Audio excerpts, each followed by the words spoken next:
Pulsar probably has the two craziest options for any ERGO mice right now. We've got the Feynman FO1, which is a fully magnesium metal mouse that doesn't even have a USB-C port. And then they have the lightest, I think, ERGO mouse on the market, the X-Lite Crazy Light. Start off with that one first because that's newer and probably more popular, and it's something that I think some people might have been asking for. Not every ERGO user wants a very light mouse. It's a big supportive mouse, and for people who are using big supportive mice, they tend to be wanting a bit more weight to go with that support because there's a little bit more control and stability like that. But I'm sure there is going to be plenty of people that like an ERGO shape but want something that's sub 50, sub 45 grams, and the X-Lite Crazy Light is 43 grams, making it one of, if not the lightest ERGO mouse on the market that you can get your hands on easily, which is pretty sick. Now, shape-wise, this mouse is identical to the X-Lite V4 size 1, the smallest X-Lite, so it's something that you probably have already seen or felt before if you know anything about Pulsar.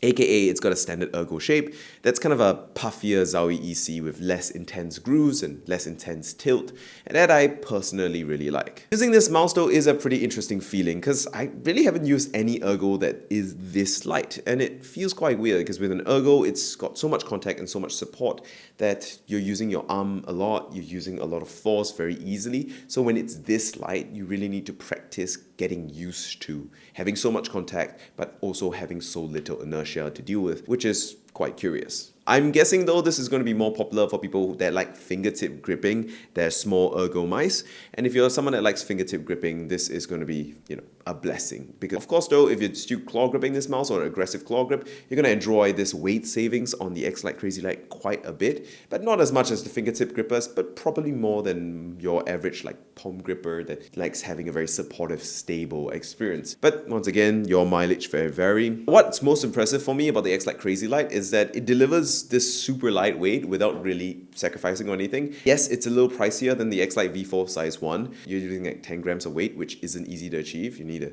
have more complicated injection molding for one.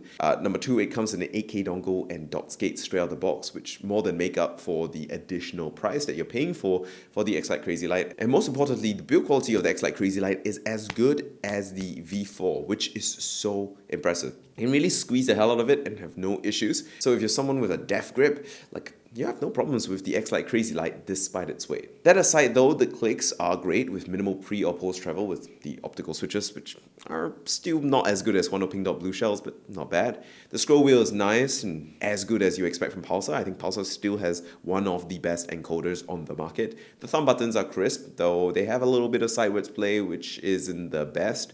And the coating is grippy enough that I really don't feel like I need grip tape. Speaking of grip tape though, the Feynman FO1, it comes with Super Grip tape, which is, if not wrong, the only Pulsar mouse that comes with grip tape straight out of the box, which is interesting. But that's because it's also a metal mouse, so I guess they're pretty concerned with the coating. A lot of people have complaints about the look of the Feynman FO1, but I still think it's one of the craziest ERGO mice on the market because it's real like magnesium metal, and it's the most metallic metal mouse I've felt ever. It's not super light because of that. It's like 48, 45 grams, but it's still insanely light and it's got insane structural rigidity. It's not going to end up in a car crash the same way a Optimum mouse might. And that build quality is just so satisfying. And the whole thing is just so damn premium. From the unboxing experience that feels like a Rolex box, to the build quality, to the hefty metal charging dock, to the metal scroll wheel that feels really crisp and really nice. I think it feels better than the ES scroll wheels. The whole thing is just a balls to the walls head-out experience. It makes you want to go fiend in a Travis Scott mosh pit. It's that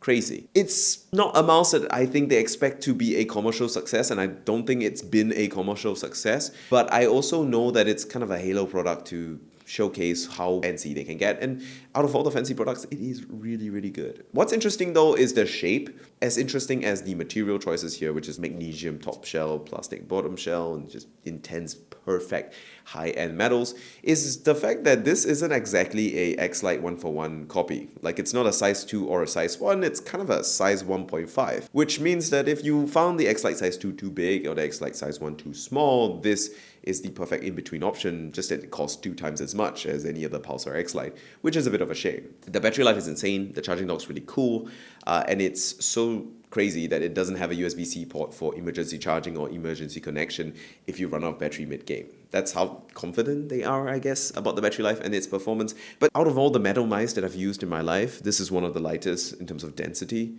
but yet it still has one of the coolest, crispest, most metallic feeling that I have experienced, you know. It's definitely more metallic than the B6 Max.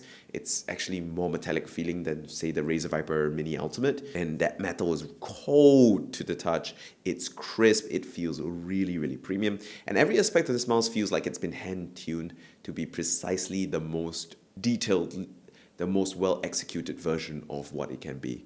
I also think these are the best iteration of optical clicks I felt on any mouse so far, and that's probably because the magnesium click shells are so stiff that they add another layer of crispness and sharpness to the optical switches that they tend to not have. So yeah, do I recommend it? I think it's recommendable, considering that it's about the same price as a final mouse. It feels a lot more premium. It's probably much more reliable and have better longevity than a final mouse. I probably think that you could consider it if you are in that balling budget region, but obviously it's not going to be for everyone.